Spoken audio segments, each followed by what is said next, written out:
स्वागत है राजनीति विज्ञान विभाग के एमए फाइनल के सभी विद्यार्थियों का। मैं doctor Shashi Verma, associate professor राजनीति विज्ञान विभाग, महारानी सुदर्शन कन्या महाविद्यालय, बीकानेर, राजस्थान। सर्वप्रथम हम ये जान लें कि एमए उत्तरार्ध में कौन कौन से मुख्य प्रश्न पत्र पढ़ाए जाते हैं। एमए प्रीवियस के अंतर्गत 4 प्रश्न पत्र पढ़ाए जाते हैं और एमए फाइनल के अंतर्गत 5 प्रश्न पत्र पढ़ाए जाते हैं। अर्थात जो एमए है उसके अंतर्गत 9 प्रश्न पत्र पढ़ाए जाते हैं।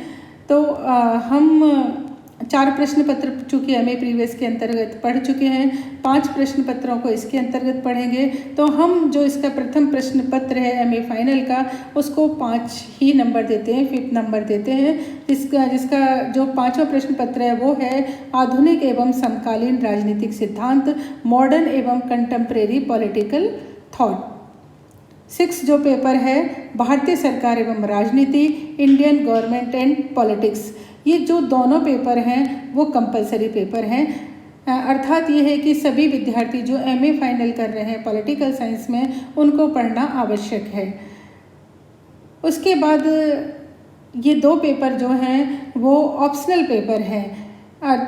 एमए फाइनल के अंदर कई सारे ग्रुप बने हुए हैं, उन ग्रुप के अंतर्गत से और विद्यार्थी चाहें तो वो कोई भी अपनी रुचि के अनुसार एक ग्रुप चुन सकते हैं। लेकिन महारानी सुदर्शन कन्या महाविद्यालय में ये दोनों पेपर ही ऑप्शनल पेपर के रूप में पढ़ाए जाते हैं। तो इस विद्यालय के अंतर्गत पढ़ने वाली छात्राओं के लिए ये दोनों पेपर लेना अनिवार्य है, जिसमें 7th है लोक अंतर्राष्ट्रीय कानून, पब्लिक इंटरनेशनल लॉ, 8th है सैद्धांतिक एवं व्यवहारिक राजनीति, theory and practice of diplomacy.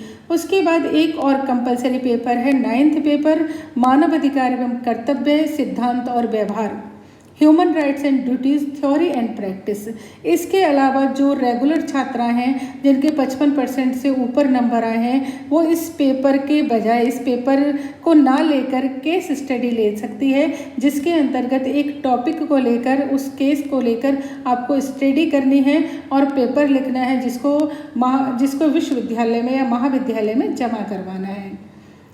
आज मैं आपके साथ जो 9th प्रश्न पत्र है आपका मानवाधिकार एवं कर्तव्य, उस राइट्स एवं ड्यूटीज़, उसके ऊपर चर्चा करूंगी आपके साथ मैं।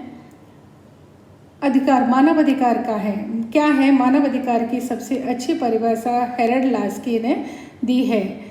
अधिकार मानवीय जीवन की ऐसी परिस्थितियां हैं जिनके बिना सामान्यतः कोई व्यक्ति अपने व्यक्तित्व का पूर्ण विकास नहीं कर सकता।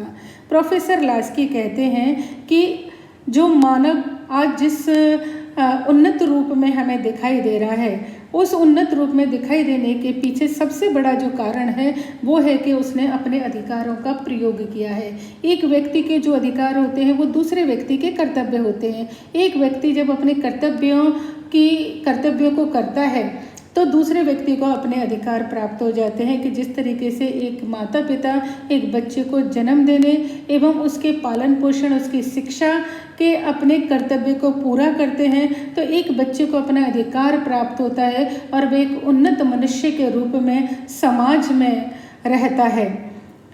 प्रोफेसर लास्की कहते हैं कि मनुष्य के लिए रोटी, कपड़ा और मकान बहुत ज़रूरी है, लेकिन आज जो आधुनिक समाज है, मानव समाज है, उसमें रहने के लिए, सरवाइव करने के लिए या अपने व्यक्तित्व के विकास के लिए मानव अधिकारों को शामिल किया गया है। मानव अधिकार क्या है? मानव को मानव होने के लिए आवश्यक अधिकारों से है। अर्थात यदि मानव अधिकार प्राप्त नहीं होते हैं मानव अधिकारों को, तो वो मानव नहीं कहलाता है। मानव अधिकार प्राकृतिक रूप से प्राप्त होते हैं, अर्थात जब मनुष्य जन्म लेता है तो उसको मानव अधिकार प्राप्त हो जाते हैं। मानव को बाद में जब वो बड़ा होता है, या प्रत्येक राज्य के अपने मूल अधिकार भी होते हैं, तो राज्य के द्वारा जो दिए जाते हैं, राज्य के द्वारा संरक्षित जो होते हैं, वो मानव अधिकार, वो मूल अधिकार होते हैं।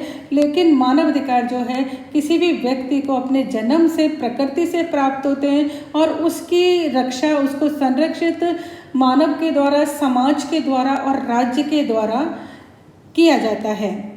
ये अधिकार प्रत्येक मानव को मानव परिवार का सदस्य होने के नाते प्राप्त होते हैं।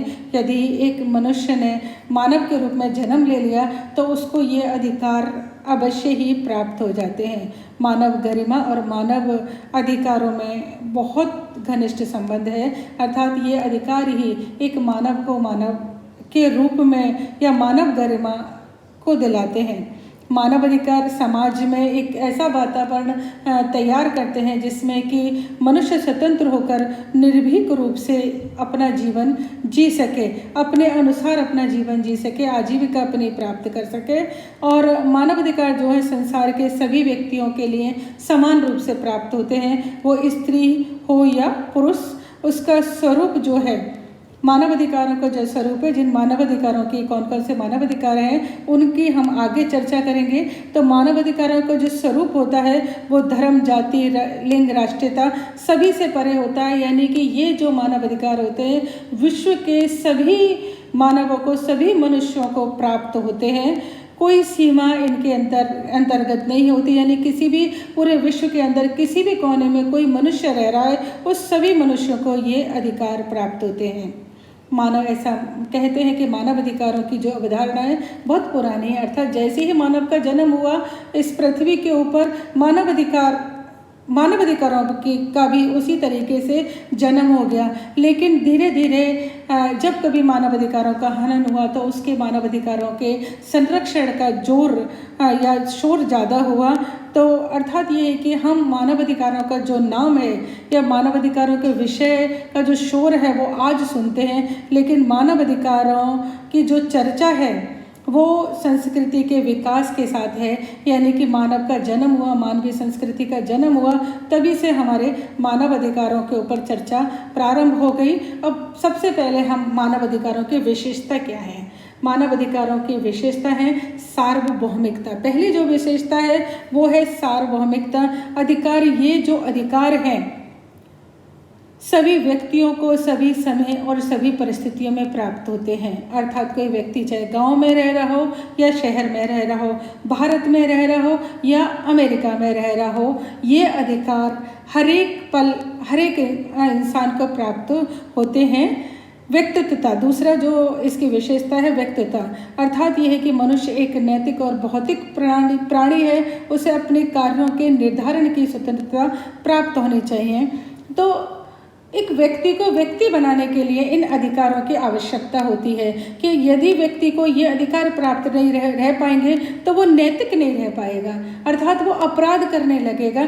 चूँकि वो भौतिक प्राणी है और भौतिक प्राणी को जो भौतिक आवश्यकताएं, भौतिक चीज़ें, भौतिक वस्तुएं हैं उनकी आवश्यकता होती है। यदि जिसमें हम रोटी, कपड़ा, मकान तो बहुत सूक्ष्म मान लेते हैं, उसके बाद शिक्षा मान लेते हैं। यदि ये चीज़ें रोटी, कपड़ा, मकान, शिक्षा ये अगर किसी मनुष्य को प्राप्त नहीं होती है तो वो नैतिक नहीं रह पाता है। उसी तरीके से उसके लिए जरूरी है स्वतंत्रता, कि जो वो इच्छा रखता है ऐसा नहीं है कि निश्चल हो जाए, लेकिन वो जिस तरीके की अपने जीवन को यापन करने की, अपने जीवन को अच्छी तरीके से चलाने के लिए जिन कार्यों को वो करना चाहता है उन कार्यों की उसको स्वतंत्रता मिलनी चाहिए। यदि उसको स्वतंत्रता नहीं मिलती है तो भी वो एक नैतिक प्राणी नहीं रह पाता है। तो मानव अधिकार जो है एक व्यक्ति को व्यक्ति बनाए रखने के लिए बहुत आवश्यक है।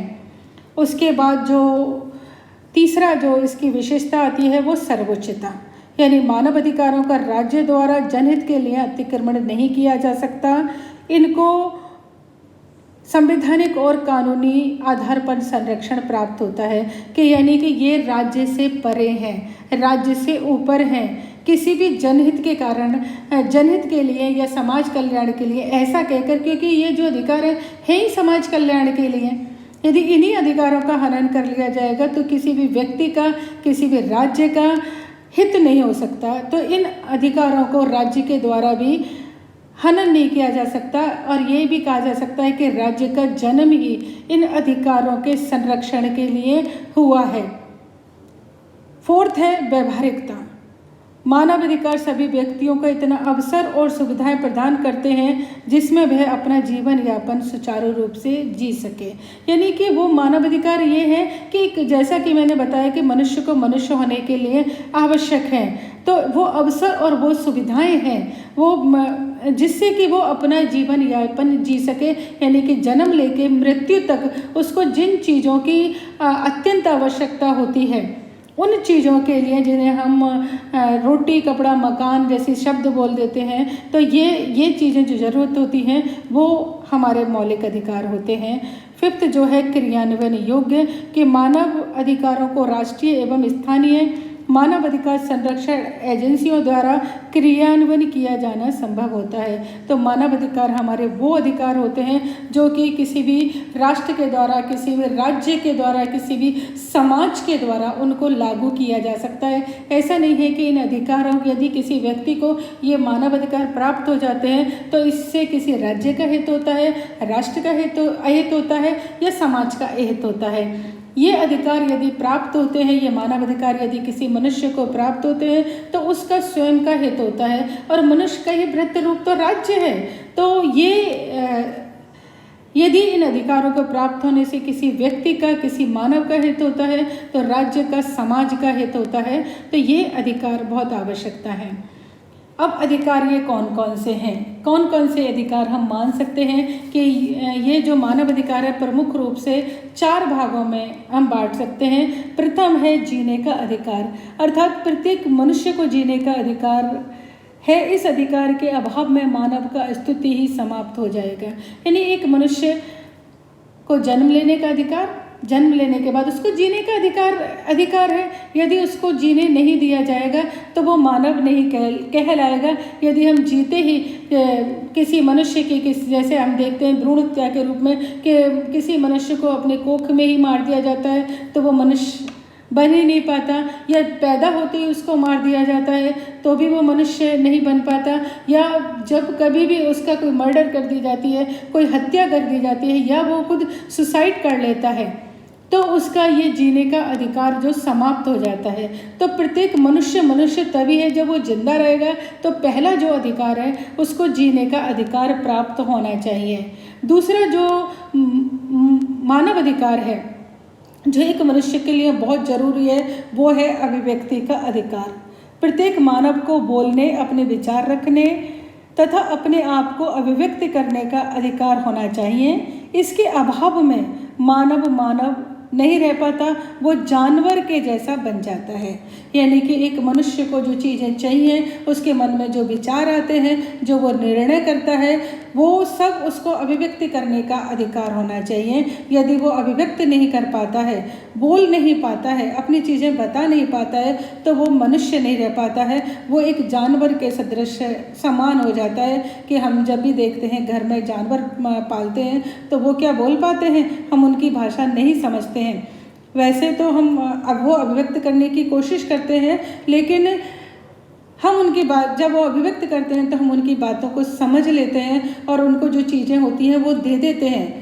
तो उसी तरीके से कि मनुष्य को अपनी बातों को, अपने विचारों को, अपने निर्णयों को अभिव्यक्त करने का अधिकार होना चाहिए। इसके अभाव में एक मनुष्य नहीं रह पाता है। तीसरा जो उसका अधिकार है वो है आजीविका का अधिकार। प्रत्येक मानव को अपने अस्तित्व को बनाए रखने तथा अपने विकास के लिए आजीविका की आवश्यकता होती है, अर्थात वह अपने भरण पोषण की व्यवस्था करे, पर अपने भरण पोषण की व्यवस्था करे वो, अर्थात ये है कि कोई मनुष्य को रोटी कपड़ा मकान की आवश्यकता होती है और उस रोटी कपड़ा मकान को प्राप्त करने के लिए उसको धन की आवश्यकता होती है, और धन जब उसको प्राप्त होता है जब उसको काम प्राप्त होता है। तो अर्थात कोई भी मनुष्य क्या आजीविका प्राप्त करेगा, किस तरीके से वो अपना भरण पोषण करेगा या किस तरीके से वो धन कमाएगा। तो प्रत्येक मनुष्य को धन कमाने का अधिकार प्राप्त होना चाहिए ताकि वह अपने लिए रोटी कपड़ा मकान या और जो उसको ज़रूरत है उनको वो प्राप्त कर सके। फोर्थ जो अधिकार है वो है धर्म की स्वतंत्रता। यहाँ धर्म से मेरा आशय हिंदू, मुस्लिम, सिख, ईसाई से नहीं है। वैसे भी धर्म का मतलब जो होता है वो होता है धारण करने से, अर्थात जिस भी विचार को, जिस भी परंपराओं को, जिन भी आदर्शों को हम धारण कर लेते हैं वो ही हमारा धर्म बन जाता है। तो एक मनुष्य को जिस भी वो विचार को चाहे, जिस भी आजीविका को चाहे, जिस भी वो पढ़ाई करना चाहे, उसको धारण करने का उसको अधिकार होना चाहिए। एक मनुष्य को जब ये चारों अधिकार उसको मिल जाते हैं तो एक मानव कहलाता है, मानव कहलाता है। तो ये आज हमने आपको अभी अधिकारों के बारे में कि हमारे अधिकार क्या हैं, अधिकारों की हमारी क्या विशेषताएं हैं, इसके बारे में चर्चा करने का प्रयास करा है। निश्चित ही आगे इसके अंतर्गत जो भी और आएगा मैं आपके सामने चर्चा करने का प्रयास करूँगी।